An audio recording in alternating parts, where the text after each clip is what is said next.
বন্ধুসকল নমস্কাৰ মই কংকিতা আৰু আপোনালোকৰ ওচৰত অন্য এটা ভিডিঅ' আগবঢ়াবলৈ চেষ্টা কৰিছো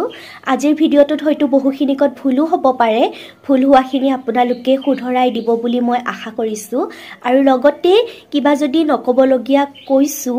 তেনেহলে মোক ক্ষমা কৰি দিব তেনেহলে আহকচোন ভিডিঅ'টোৰ মাজলৈ আগবাঢ়ো নাৰী হৈ জন্ম লোৱাটো ইমানো সহজ কথা নহয় ৰেবতী সীতা দ্ৰৌপদীৰ কাহিনী আমি যুগেই যুগেই শুনি আহিছো নাৰী হিচাপে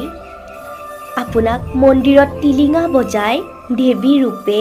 পূজা ঠিকেই কৰিব কিন্তু ঘৰত বা সমাজত আপোনাক শোষণ কৰিব আজিও আমি দেখি আহি আছো আনলৈ মোৰ একো অভিযোগ নাই কিন্তু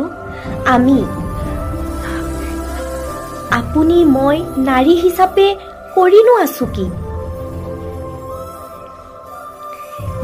আমি এনেকুৱাও মাতৃ দেখিছো যিয়ে সন্তানক জন্মৰ পিছতে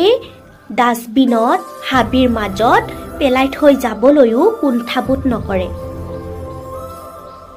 নাৰীৰ আন এটা ৰূপ হৈছে বুৱাৰী ৰূপে আপুনি কি কৰিছে নিজৰ শহুৰ শাহু বৃদ্ধাশ্ৰমত ৰাখিবলৈও আপুনি এবাৰ চিন্তা কৰা নাই ননন হিচাপে আপুনি কি কৰিছে ননন হিচাপে আপুনি আপোনাৰ নবৌজনীক ঘৰখনৰ আগত সমাজৰ আগত চৰিত্ৰহীন সজাবলৈ উঠি পৰি লাগিছে নাৰীয়ে নাৰীৰ প্ৰধান শত্ৰু নাৰীয়ে নাৰীৰ চকুৰ কুটা দাঁতৰ শূল